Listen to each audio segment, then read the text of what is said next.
یہ پرواہ نہیں ہوگی کہ جو کچھ وہ لیتا ہے آیا یہ حلال ہے یا حرام۔ سود خوری کے سیلاب کا دور۔ حضرت ابو ہریرہ رضی اللہ عنہ فرماتے ہیں کہ رسول اللہ صلی اللہ علیہ وآلہ وسلم نے فرمایا یقیناً لوگوں پر ایسا دور بھی آئے گا جبکہ کوئی شخص بھی سود سے محفوظ نہیں رہے گا، چنانچہ اگر کسی نے براہ راست سود نہ بھی کھایا تب بھی سود کا بخار یا غبار یعنی اثر تو اسے ہر صورت پہنچ کر ہی رہے گا۔ گویا اس صورتحال میں خود سوری کا مجرم نہ ہو لیکن پاکیزہ مال کی برکت سے تو محروم رہا۔ مشکات شریف۔ مطلب آخر دور میں انسان ڈائریکٹ سود تو آپ کو لینے حرام ہے، تو اللہ اور رسول کے خلاف اعلان جنگ ہے قرآن میں، نعوذ باللہ استغفر اللہ۔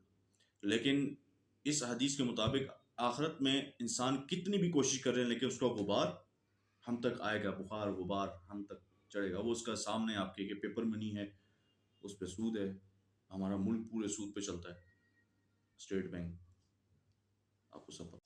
ظاہری اور چپلاسی کے دور۔ حضرت معاذ بن جبل رضی اللہ عنہ نبی کریم صلی اللہ علیہ وآلہ وسلم کا ارشاد گرامی نقل کرتے ہیں کہ آخری زمانے میں ایسی قومیں بھی ہوں گی جو اوپر سے خیر سگالی کا مظاہرہ کریں گی اور اندر سے ایک دوسرے کی دشمن ہوں گی۔ عرض کیا گیا یا رسول اللہ صلی اللہ علیہ وآلہ وسلم ایسا کیوں ہوگا؟ فرمایا ایک دوسرے سے شدید نفرت رکھنے کے باوجود صرف خوف اور لالچ کی وجہ سے بظاہر دوستی کا مظاہرہ کریں گے، مطلب اپنی خود غرضی کی وجہ سے کوئی منافع یا کوئی بینیفٹ ہوگا اس وجہ سے ایک دوسرے کے ساتھ وہ تعلق رکھیں گے، ادروائز ان کو ایک دوسرے سے شدید نفرت ہوگی۔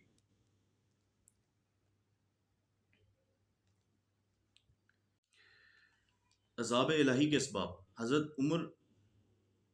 حضرت عمران بن حسین رضی اللہ عنہ فرماتے ہیں کہ نبی کریم صلی اللہ علیہ وآلہ وسلم نے فرمایا کہ اس امت میں زمین میں دھسنے، شکلیں بگڑنے اور آسمان سے پتھر برسنے کا عذاب نازل ہوگا۔ کسی صحابی نے عرض کیا یا رسول اللہ صلی اللہ علیہ وآلہ وسلم ایسا کب ہوگا؟ فرمایا جب گانے اور ناچنے والی عورتیں اور گانے بجانے کا سامان ظاہر ہو جائے گا اور شرابیں اڑائی جائیں گی۔ ترمذی شریف۔ فرماتے ہیں کہ رسول اقدس صلی اللہ علیہ وآلہ وسلم نے فرمایا تمہارے بعد ایسا دور ہوگا جس میں علم اٹھا لیا جائے گا اور فتنہ فساد عام ہوگا۔ صحابہ نے عرض کیا یا رسول اللہ صلی اللہ علیہ وآلہ وسلم فتنہ فساد سے کیا مراد ہے؟ فرمایا قتل و عام ہوگا، مطلب قتل عام ہو جائے گا، کوئی مسئلہ ہی نہیں ہوگا کسی کو قتل کرنا۔ کسی زمانے میں لوگ ایک بندہ بھی مر جاتا تھا، لوگ بولتے اوہ یہ کیا ہو گیا، اور یہ حقیقت ہے، ہمارے بچپن میں کبھی کچھ ہو جاتا، لیکن آج کل تو آپ دیکھیں آفٹر خاص کر 9/11 قتل عام ہونا تو کوئی مذاق ہی بن کر رہ گیا۔ فتنے کے دور میں عبادت کا اجر و ثواب۔ حضرت معقل بن یسار رضی اللہ عنہ حضرت صلی اللہ علیہ وآلہ وسلم کا ارشاد نقل کرتے ہیں کہ فتنہ فساد کے زمانے میں عبادت کرنا ایسا ہی ہے جیسے میری طرف ہجرت کر کے آنا۔ صحیح مسلم۔ بہت کٹھن ہوگا۔ دین کی باتوں کو الٹ دیا جائے گا۔ حضرت عائشہ رضی اللہ عنہ فرماتی ہیں کہ میں نے حضرت صلی اللہ علیہ وآلہ وسلم سے سنا ہے کہ دین کی سب سے پہلی چیز جو برتن کی طرف الٹی جائے گی وہ شراب ہے۔ عرض کیا گیا یا رسول اللہ یہ کیسے ہوگا جبکہ اللہ تعالیٰ نے اس کی حرمت کو صاف صاف بیان فرما دیا ہے؟ فرمایا کوئی اور نام رکھ کر اسے حلال کر لیں گے۔ مشکات شریف۔ تباہی کی اصل بنیاد۔ حضرت عمر بن عوف رضی اللہ عنہ حضرت صلی اللہ علیہ وآلہ وسلم کا ارشاد نقل کرتے ہیں کہ خدا کی قسم مجھے تمہارے متعلق فکر و فاقہ کا خطرہ نہیں بلکہ ڈر اس بات کا ہے کہ دنیا تم پر اس طرح پھیلا دی جائے گی جس طرح تم سے پہلی امتوں پر پھیلائی گئی، پھر تم ایک دوسرے پر حرص کرنے لگو گے جس طرح پہلی امتوں نے حرص کی، پھر وہ تم کو بھی اسی طرح ہلاک کر ڈالے جس طرح انہوں نے پہلوں کو ہلاک کر دیا۔ مشکات شریف۔ یہود نصارہ کی نقل۔ حضرت ابو سعید رضی اللہ عنہ سے روایت ہے کہ حضور اقدس صلی اللہ علیہ وآلہ وسلم نے فرمایا تم بھی ٹھیک پہلی امتوں کی نقش قدم پر چل کر رہو گے، حتیٰ کہ اگر وہ گو کے سوراخ میں گھسے تو تم بھی اس میں گھس کر رہو گے۔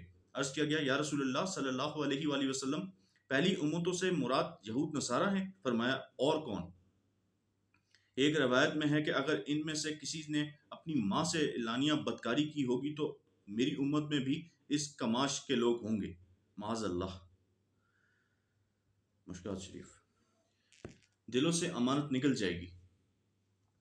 حضرت حذیفہ رضی اللہ عنہ فرماتے ہیں کہ حضرت صلی اللہ علیہ وآلہ وسلم نے دو باتیں بتلائی، ایک تو میں نے آنکھوں سے دیکھ لی اور دوسری کا منتظر ہوں۔ پہلی بات آپ نے یہ فرم بتلائی کہ امانت نور ایمان لوگوں کے دلوں کی گہرائیوں میں اترا، بعض ازاں انہوں نے قرآن سیکھا، پھر سنت کا علم حاصل کیا، اس کا مشاہدہ تو میں نے خود کر لیا ہے۔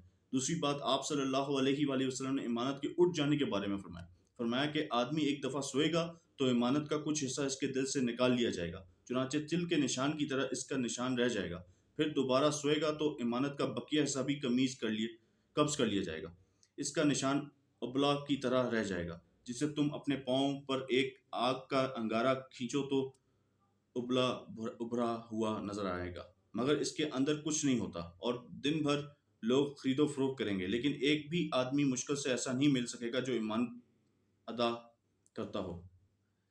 چنانچہ دیانت کا اس قدر قحط ہوگا کہ یہ کہا جائے گا کہ فلاں قبیلے میں ایک آدمی ایمانت دار ہے، اور بد مزاقی کا یہ حال ہوگا کہ ایک آدمی کے متعلق یہ کہا جائے گا کہ واہ واہ کتنا عقلمند آدمی ہے، کتنا زندہ دل ہے، کتنا بہادر ہے، وہ ایسا ویسا ہے، حالانکہ اس بندہ خدا کے دل میں رائی کے دانے کے برابر بھی تو ایمان نہیں ہوگا۔